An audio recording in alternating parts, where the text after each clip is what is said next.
purpose of a law is to prevent the repetition of an infraction. So when we put laws forward in order to prevent someone that already follows the law not to violate the law, it's kind of counterproductive. What Pierre Poilievre puts in is that when we have too much regulation, it prevents the people that are actually trying to abide by the law to actually properly follow it, and it penalizes them. The purpose of putting a law into place is to make sure to protect the people and to answer a need. So these laws were not effective. They've been deemed non-effective by many chiefs of police. And at the end, we're paying for these programs where that money could be invested to some more urgent matter, like we're talking about the border today. There are many urgent matters, but the border is one of them. And reinvesting this money into preventing the weapons from entering Canada, or even better, when we catch them, to prosecute the people in a timely manner, that would be responding more to a need that the population have. Alexandra for Rebel News, and I'm currently at the infamous Roxham Road because today we have an exclusive interview with one of the Conservative candidates. David De Repentigny. He is candidate for the riding of Châteauguay and les Jardins-de-Napierville. His opponent is Nathalie Provost, the survivor of the Polytechnic shooting, and she is also a radical anti-gun activist for the organization called Poly se souvient. And I'm showing you some of the excerpt of what she said. The issue with gun is not with criminal guns. It's with legal gun owners that have issues, and we must protect our families. Today I'm speaking with David De Repentigny. He is a border service officer, and we will speak about, first of all, the border, but also about the upcoming election. So, David, first of all, I want you to introduce yourself, to tell a little bit people about your background and why did you choose to run for the Conservative Party. All right, so thank you. I come from a very modest family, actually a poor family, and I was a young dropout at school. I finished my secondary by implicating myself in the community, starting a business that was hiring a dropout like me to animate sports activities in the elementary school. So very young, what kept me out of trouble was actually my social implication, and that followed me all my life. I've done a short military service. I have done countless type of different work, such as working in a warehouse or as a locksmith for many years in Montreal in security, and I ended up with the Canada Border Service Agency in 2006, so about 18 years ago, and I've been working at Saint-Bernard-de-la-Colle for the last 18 years. Also, I moved in Naperville like 15 years ago with my wife. I have 2 kids. I've been also a firefighter in Naperville for the last 15 years almost. So I don't know, I didn't have enough of 2 jobs. I just decided to run this year. Seriously, I think that we need to bring back politics to what's important. It means people, make it more accessible, letting people having their voice and having someone that actually works with pragmatic solution and listen to the actor of the area of whatever problems we're dealing with, and to make those ideas being form into a response that address a need, not an ideology. So your opponent is Nathalie Provost. She said some really radical things about the legal gun owner. She said that the problem is not with illegal guns, but with the legal gun owner. And I want you to speak about it because your writing is touching the border where the illegal guns are being trafficked. Yes. Well, first thing I want to say is to acknowledge that Madame Provost, what she experienced at the Polytechnic, it's a tragedy. No matter how much time it's going to elapse, there's nothing that can describe truly in word what happened to her. I know that she's well-intended and she believes in what she's doing. Where I disagree with Madame Provost is on the approach, meaning that when we want to ensure public safety, it's based on risk management. And I think that right now what we're doing is that we're putting more restriction on people that already follow the laws, instead of focusing on the criminals that are actually violating the laws. There were many chief of police that came out in the news stating that this approach, those new restrictions and everything, will not address the criminality. And as we've seen, there's been a rise in gun crime, and that even the chief of police of Toronto stated that 96% of the illegal firearms comes from the United States, and the remaining also come from the United States mostly. Is just that we can't prove it. So the way I see it is that the purpose of a law is to basically discourage someone to repeat an offense. So when we put a restriction or a penalty, is to prevent the person that already broke the law so don't do it again. By depriving people that were already following the laws, we're kind of sending the wrong message. I think that we need to focus on people that are actually violating the law, committing the crimes, and we need to put our focus on this. This program will cost at the minimum 800 million or 700 something, and it's already like they're talking about the billions and such. And what we need to understand is that in prioritizing our approach on public safety, maybe that money could have been invested somewhere else, like in prosecuting the criminals, or even in mental health, because there are some people that are committing crimes or because they're suffering from mental health, or maybe in preventive program, or we can even relieve victims from such crimes. But I think that money could have been invested in the more practical approach and stop penalizing people that are already following the law and focusing on people that actually violates it. Mm-hmm. And the Liberals, one of the law that they put in place is C5, and we know that the Conservatives want to repeal that law. Can you talk a little bit about this?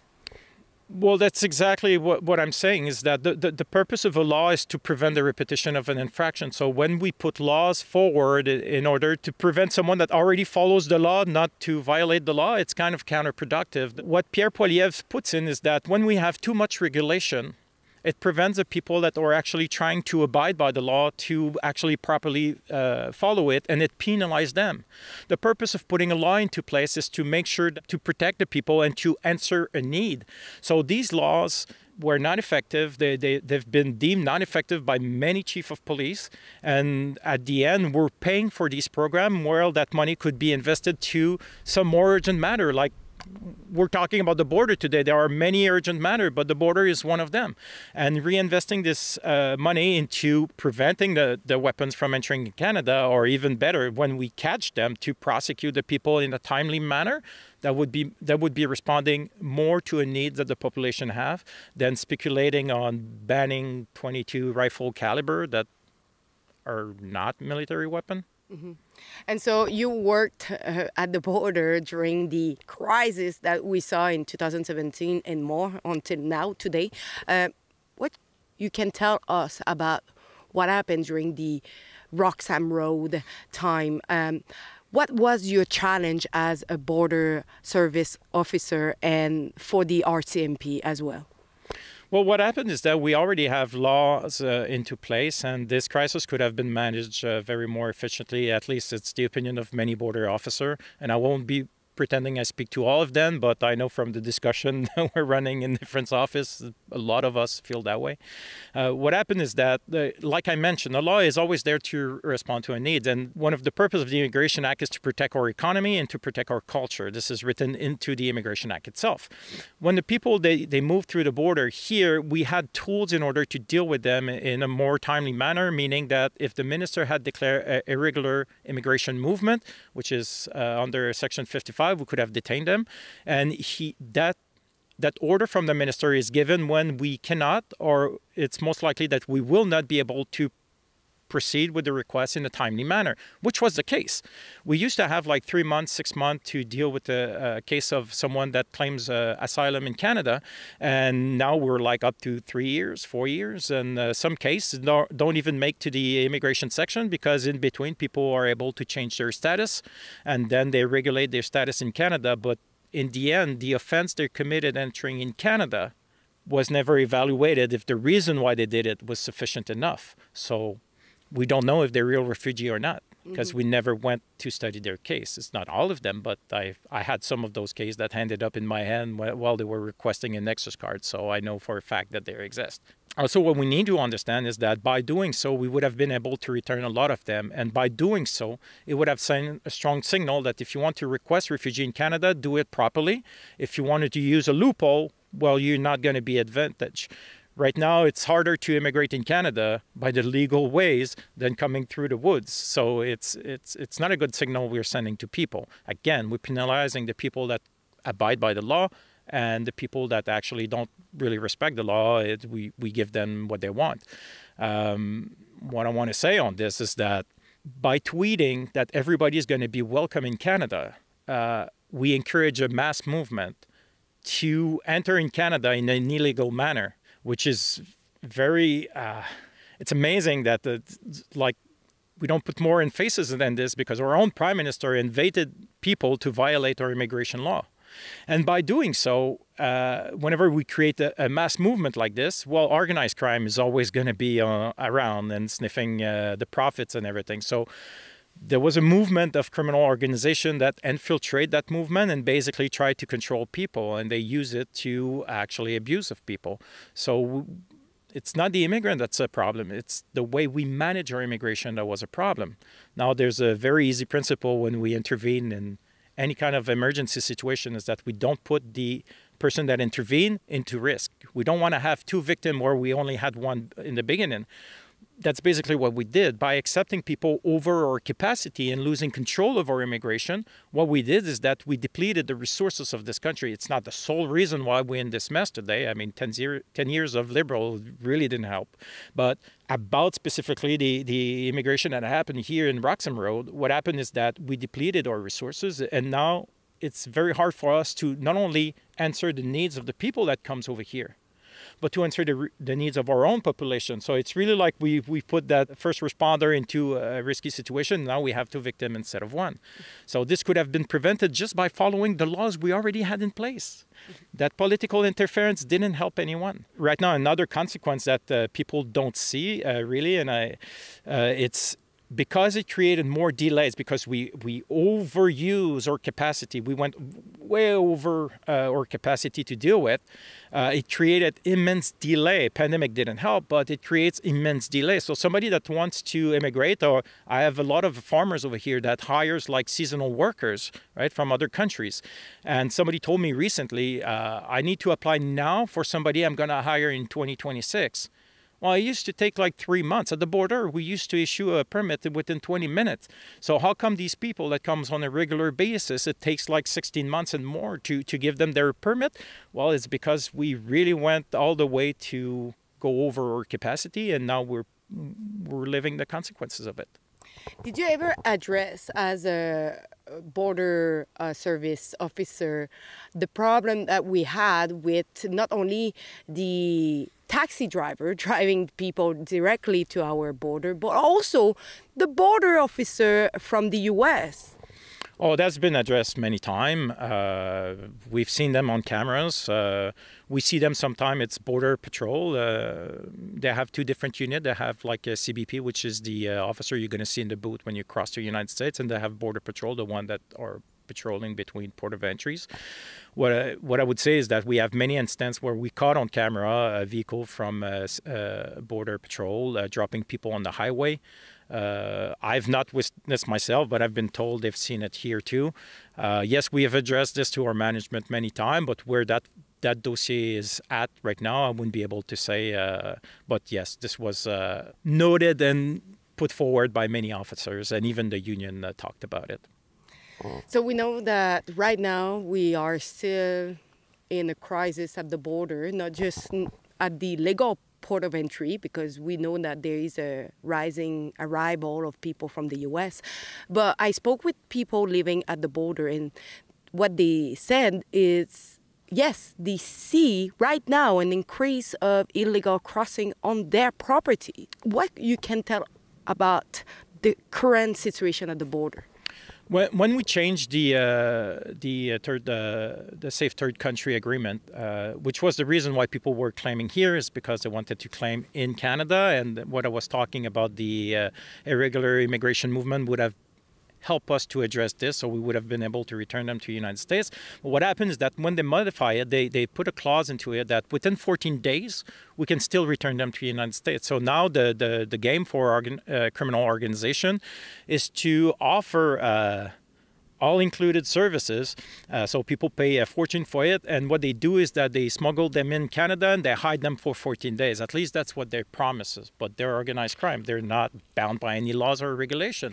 So what they do sometimes, they drop them, and sometimes during snowstorm, this winter we had cases where people were hospitalized and lost fingers, toes. One of them, I think, lost almost all his fingers because of that. And they put them in very dangerous situation, at risk. And some of them end up in human trafficking. I mean, some women will be put to prostitution, kid will be abused, and even the people that are not going to be abused in such ways, sometimes it was costing to them so much money that for the rest of their life they're going to work for these enterprises. They're going to have to give part of their salaries, and right, so in order to reimburse the debt they contracted to these organizations.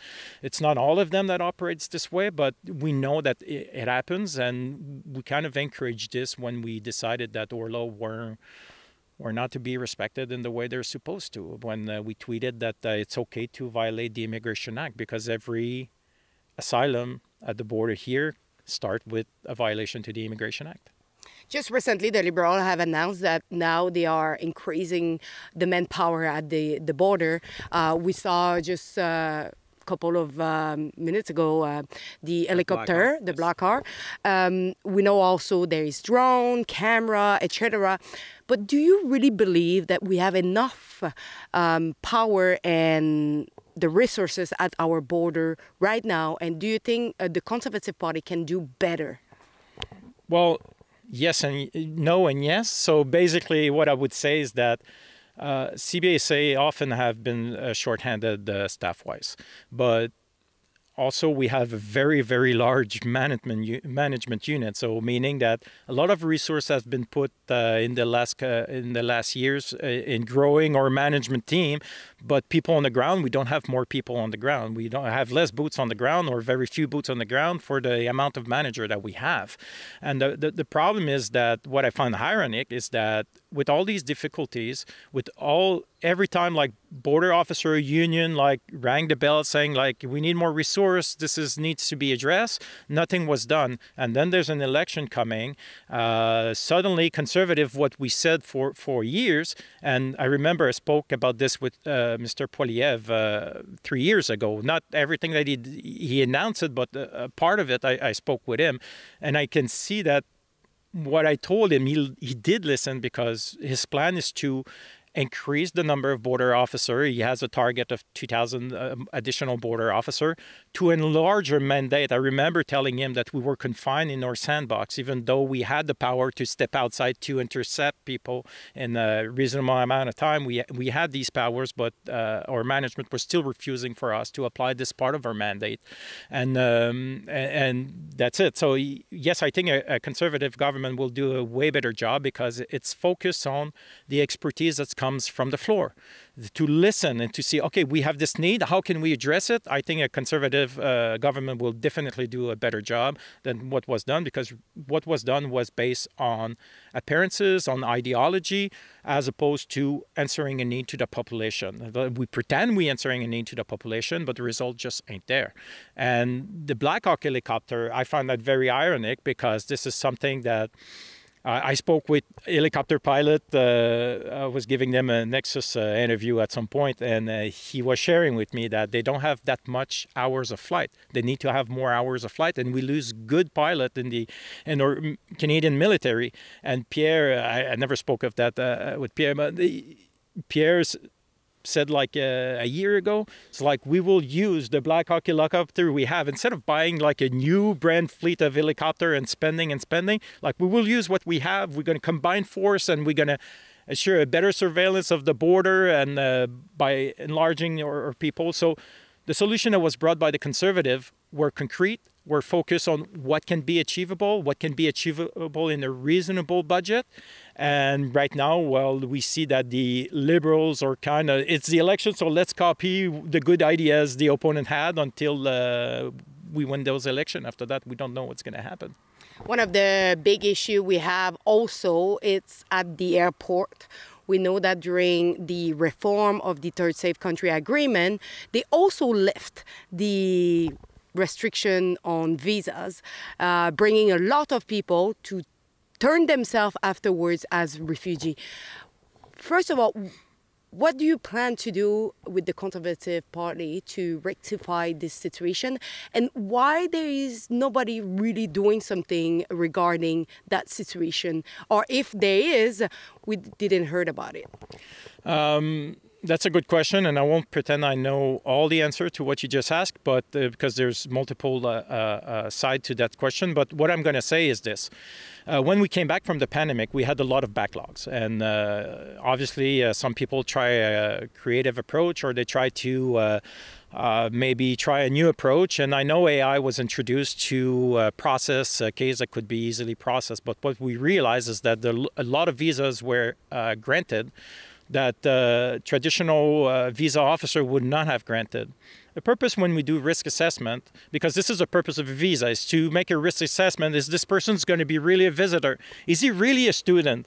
Or this is a school that basically pretend to be a school and it's not a school, and the person end up doing transportation or whatever. So the purpose of a visa officer is to make that risk assessment. And when we try to go fast with risk assessment, well, it happened exactly what happens now, is that their target was to get rid of the backlog, but nobody focused on, is the risk assessment done properly?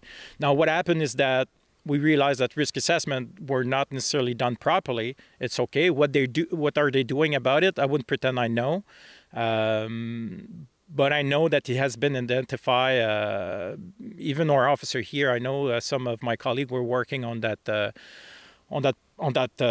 specific issues, because we identify schools in different areas of Canada. I don't want to name them, but we identify like a certain organization that we know they offer like study visas, and they're not real school, or they school that pretend people are attending school, but they're not. So, but what they're doing concretely, nothing has been announced by this government. Nothing has been passed on also by our management. So I wouldn't be able to answer that question. Mm-hmm. But I know the situation has been flagged.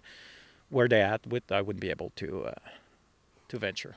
Would you say that the situation we are at right now, it's because of the Liberals? I know of the interference of the Liberals in a way that often I remember I've voiced many concern about the way we do risk management in a program like Nexus or Trusted Traveler programs. And I remember that their main concern was the backlog. And I was saying, like, I do agree we need to do a good job and be productive and everything, but we cannot do it without doing a proper risk assessment, and we cannot neglect the risk assessment. And I was pointing out metrics that were not measured, that should have been measured, and still today I have no idea if they're measured now, because I've been off work for about 2 months. But the Liberals it's always like pushing an agenda and not necessarily measuring have we meet the target, as opposed to what Pierre Poilievre wants. Just look at what he did. He announced a break on the gain capital tax, right? To give a break on the gain capital. And what he said is like, after a year, we're going to see if we have achieved our goal. And if we have, let's make it something permanent. So the purpose is that when we take an action, we need to measure, did the action answer the need? And this is not the approach I've witnessed in the last 10 years as a citizen. And in my capacity, I have not witnessed this kind of approach. There's many public servants that work very hard to meet the need of the population. But it's the political policies that are driven are not necessarily answering the need, and this is what's making. We cannot afford a fourth Liberal mandate. We just simply can't afford that. Mm-hmm.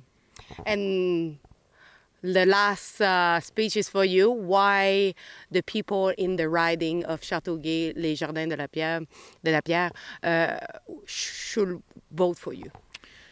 It's a good question. I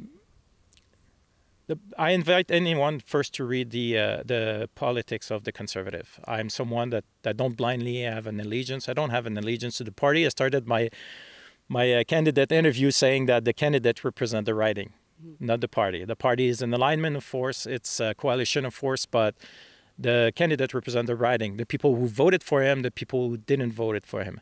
And the party kind of encouraged this because in NOR politics, it's written section 10 that the candidate needs to vote according to his riding.